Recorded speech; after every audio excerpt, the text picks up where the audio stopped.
Hi, I'm Amy Medford. Welcome to For Art's Sake. Today we have the pleasure of speaking to artist Bernarda Bryson Shahn. Ms. Bryson Shahn just received an honorary PhD in fine art from Ohio University. She's currently completing a book on Ben Shahn drawings, and her paintings can be seen at the Midtown Payson Galleries in New York City. Currently, she's in an exhibition at the Monmouth Museum in Lincroft, New Jersey. Welcome. Bernarda, you started as a painter, then a printmaker, illustrator, and now again a painter. What a remarkable journey. How did it begin? Well, it began when I was probably 4 or 5 years old and started drawing on the walls with anything at hand. But when I drew always, and I wrote always. Both my parents were in that kind of, my mother was a college professor, my father was a newspaper editor, owner, and they were very much involved in the language, so that I wrote a great deal. And but I'd always drew. And when I was 11, my mother thought things had gone far enough, so she bought canvas and stretchers and showed me how to stretch a canvas. And I started making probably really awful paintings. But so I did that kind of thing. And in college, I was always, I studied art. Of course, I studied art before I went to college. In the boarding school where I was, the Columbus School for Girls, we had a wonderful art teacher, Mrs. Darby, who had traveled all over the world and had seen everything. And so it was a great pleasure to study art with her, because I was in love with painting anyway. That was a boarding school that was shaped for people who were using a lot of imagination and were going to do things that were not quite the regular thing for nice ladies to do. And lots of people, a lot of my classmates went on to do very interesting things. Some of them wrote and so on and so forth. But I had very bad experiences in the first place. When I was, well, the first thing that happened to me was awful. When I was in the 3rd grade, I don't know what was happening to me, but the teacher called on me it was a math class, and she called on me for an answer, and I wasn't even listening. I didn't know what she was talking about. So I just sat there with my mouth open, and she started yelling at me. And she said, "Why don't you answer me?" Well, I didn't know why I didn't. I didn't know why I didn't answer her.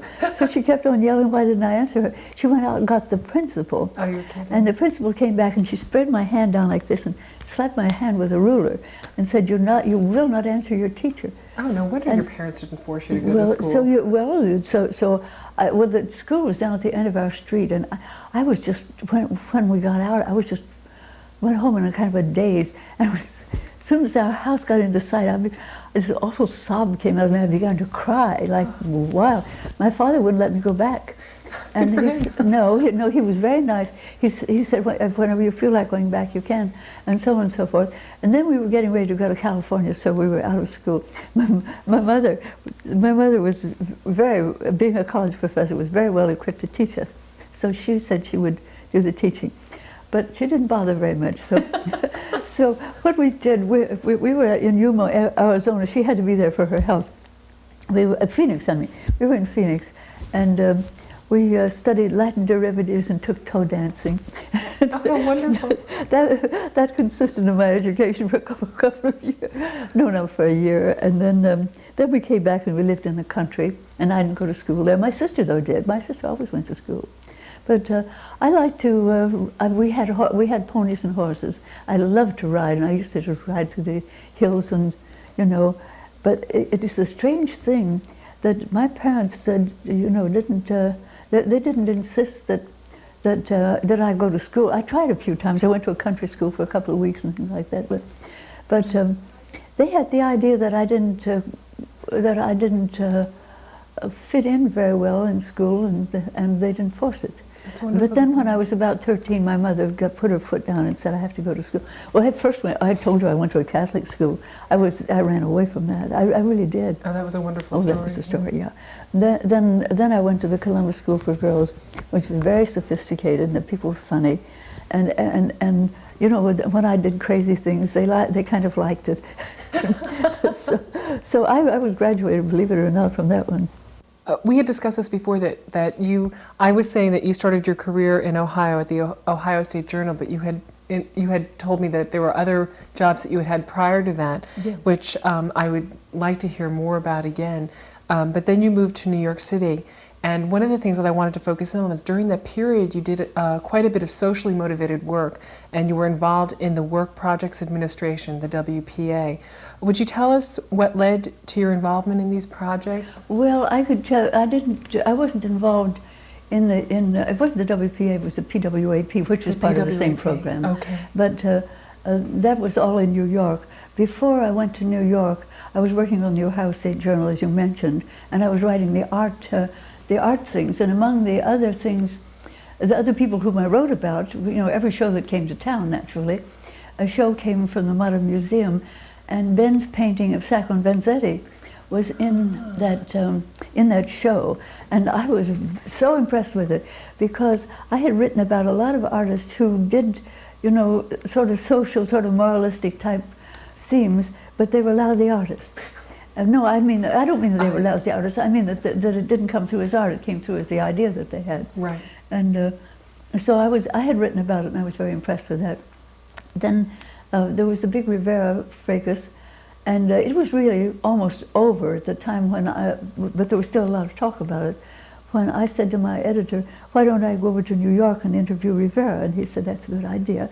So I went, and Rivera asked this very handsome gent to come and help him translate, who was his assistant. That was Ben. So you can well imagine I was much more delighted to meet Ben in a way than I was Rivera, although I loved Rivera, he was great.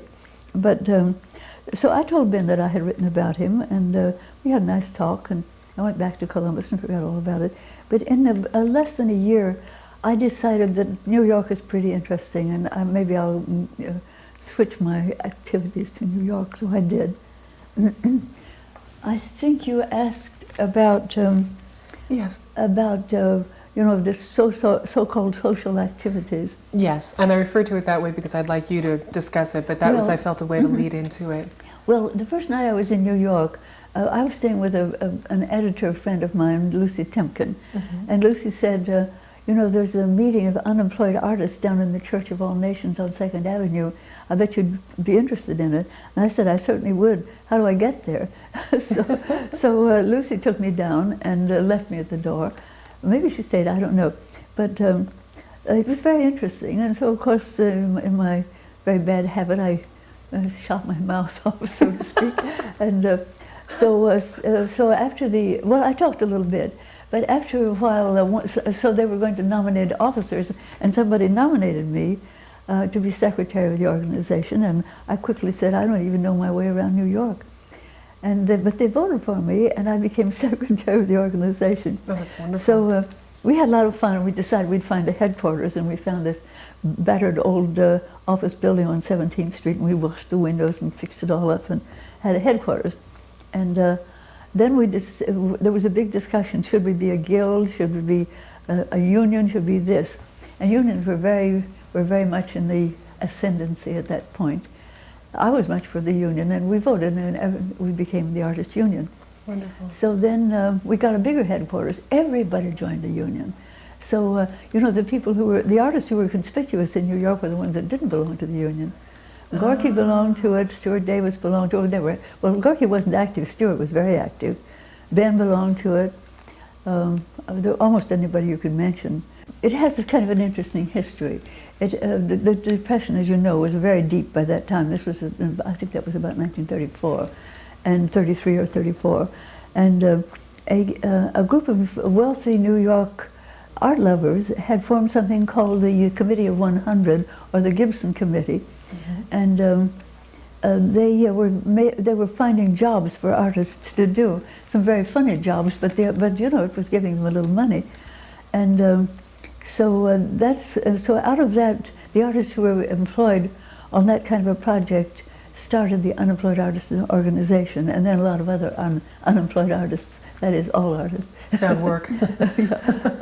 Anyway, a lot of artists joined, and it became very big.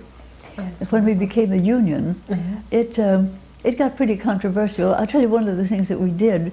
You see, the habit, I mean, not the practice, I would call it, of both the Whitney Gallery, which was, Whitney was administering the PWAP projects, Public Works of Art project, they were called Treasury, and the College Art Association, they were administering some others. So they were favoring gallery artists, and you know, a gallery would tell them this artist or that artist. So the gallery artists were getting conspicuous preference, and a lot of very good artists didn't have galleries, and a lot of gallery artists thought that other artists should be equally favored. So we had.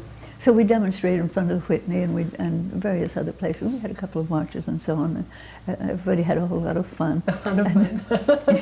But well, we shouldn't put it that way because we were very serious. Oh, it was very but serious. We made wonderful. I remember Byron Brown made a big logo for us of a hand with a, you know, with a brush and so on. The police would, a couple of times the police went after us. Once, I remember we were going to march from Washington Square to the Whitney, which is right around the corner, you know. And so the police broke us up and said we couldn't do it. So we had already planned this in advance, and so we broke up into twos, and we strolled around 2 by 2, and then we all met again in front of the Whitney. But I'll tell you a very funny thing. See, by that time I was a perfectly professional newspaper woman, and I'd come from a newspaper, my father was an editor. So I would call the Tribune and say, this is Bernarda Bryson speaking, there's a big demonstration in front of the Whitney Gallery, and I would tell what the issues were and so on and so forth. Sometimes I would say, maybe you ought to send a photographer. Sometimes they did. I called the Times. The Times only responded once. But the Tribune was, I loved the Tribune. They always sent somebody down. Then we'd call the Post and so on. So this was simply because I knew that those papers were so big that they wouldn't know the name of one reporter from another. And if you did it in a professional way, why, you were doing them a favor, as well as yourself. Absolutely, absolutely. But it was lots of fun. And I hate to say that because people were in very bad, people were having a lot of trouble. It was a difficult time. It was a terrible time. Yeah. But we were helping people in lots of ways. There was a wonderful occasion in which, I think it wasn't a Hearns department store, it was another one on 14th Street though. There was a strike of the workers in that store. And so the artists decided that they would go picket with the workers from that department store. And they did, and they were arrested. And they were booked, I think, at the 23rd Street station. So, of course, they had to give their names. Pablo Picasso, Henri Matisse. Oh, you're kidding. What a remarkable roster. The entire roster of French art, the Curico, everybody's on the books. Oh, my God. And it was I unfortunately missed that demonstration, but I heard about it. I thought it was wonderful.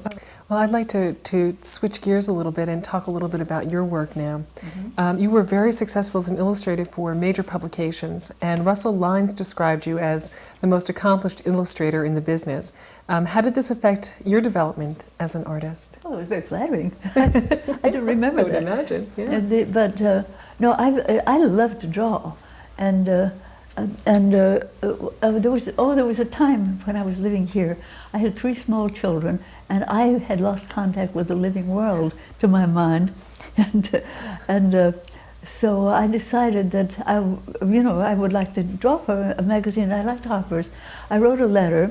I used my own name. I didn't use Ben's name, and told just to Russell, whom I didn't know, and said that I liked the magazine, and I saw that they used drawings and so on and so forth. So I got a very funny letter from him saying that he was glad that Harper's was a magazine to which I could subscribe. Oh, wonderful. And so he said to bring in some drawings. So I didn't mount them or anything. I just tossed some drawings in an envelope and went in. And so Russell said, well, I'll tell you what I'm going to do. I want to give you a story. and you make whatever drawings you want for it. If I like them, I'll take them. If I don't, I won't. Is that all right with you? And I said, that's fine. Well, he did like them, and he took them. And from that time on, I worked for Harper's.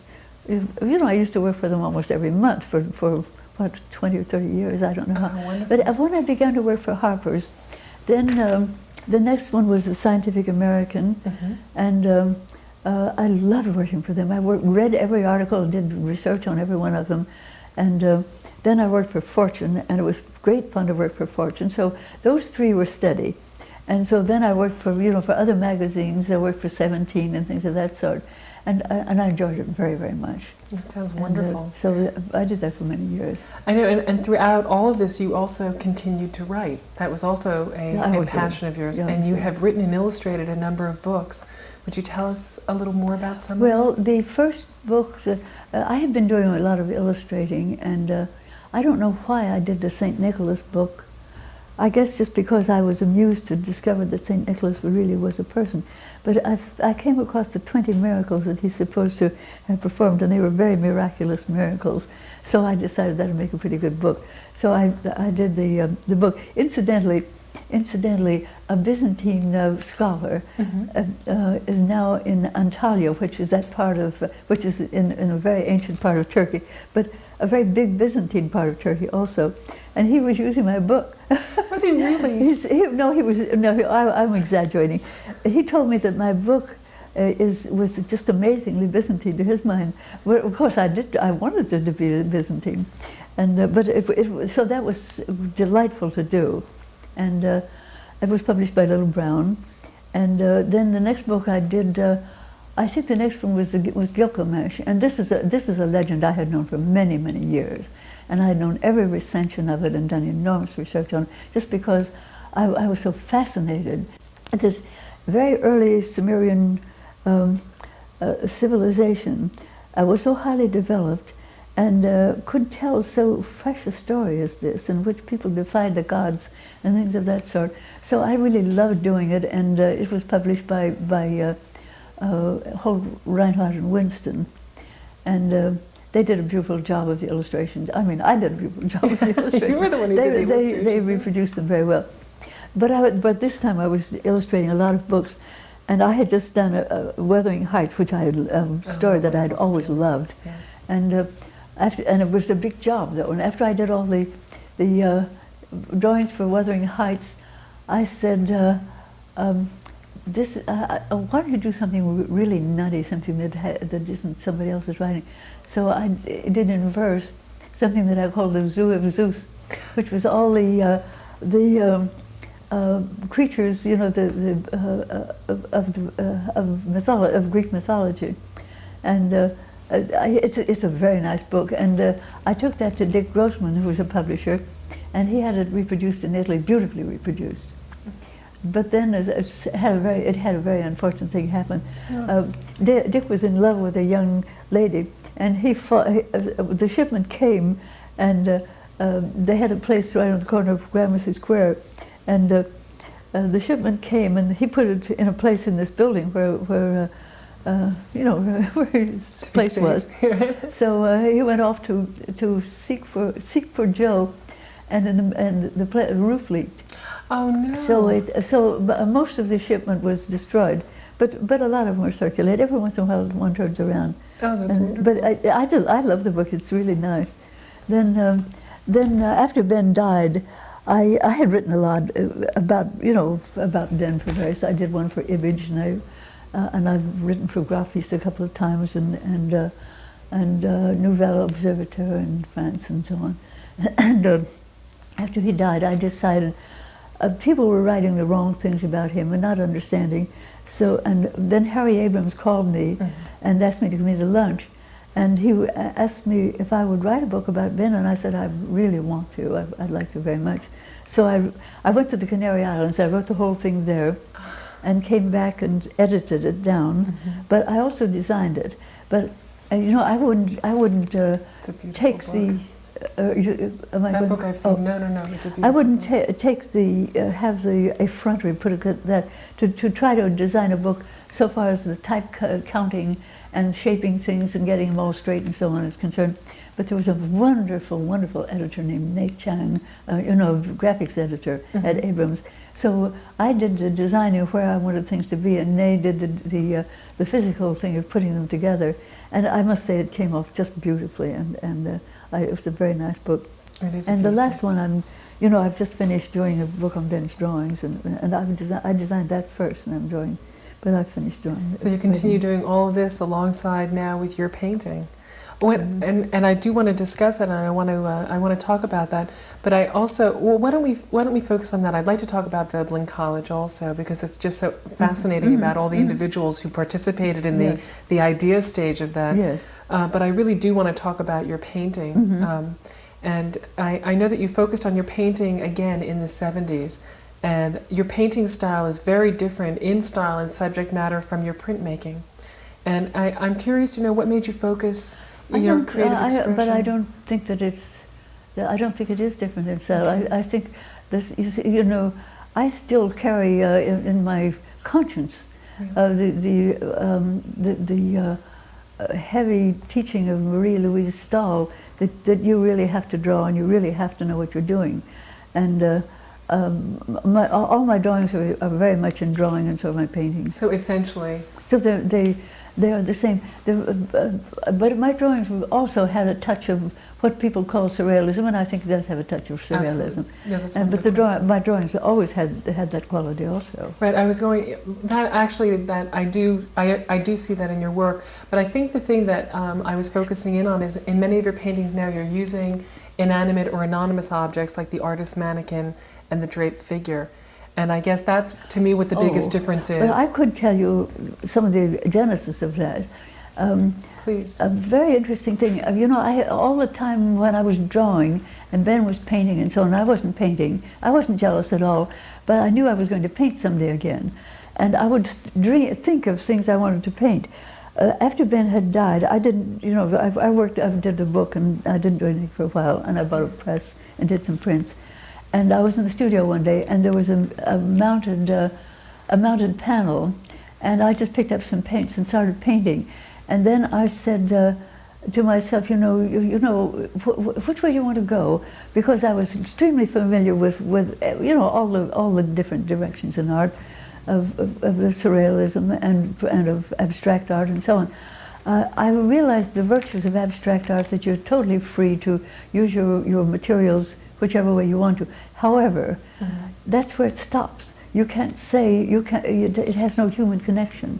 And I have too much storage of stories and too much storage of interest and real excitement about people and about ideas. And so I couldn't go in that direction. Well, the first ones that I did were the draped figures. And the first one I did happened in a very peculiar way. Somebody had put one of those little sculptures that the Metropolitan Museum discarded as being non-genuine. They were given around to the art schools, and so somebody had kindly put one in my studio in Maine. And I hated the thing, and it was stone. I couldn't move it. So, so my son-in-law, Roy Slam at that time, Roy said, "Why don't you throw a sheet over it?" I went in and threw a sheet over it, and I said, "Wow," because that was going to be a model. So when I was painting it, the idea was going through my head that what I'm really doing is searching, and and so I thought it was the artist searching for himself, and he'll never really know who he is. But where you find yourself is in painting. You have some connections with the Skowhegan School in Maine. How did that come about? Well, it's called, and I like this, yes, the Skowhegan School of Painting and Sculpture. Thank you. And it is a very, very interesting art school that is run entirely by artists, supplied and supported by enthusiastic trustees. And my connection began with Ben, because Ben had done fresco, and they wanted to specialize in fresco, particularly at Skowhegan. This was to be an art school, very largely, I want to direct myself, very largely for pretty well-developed young artists. And it's largely scholarship also.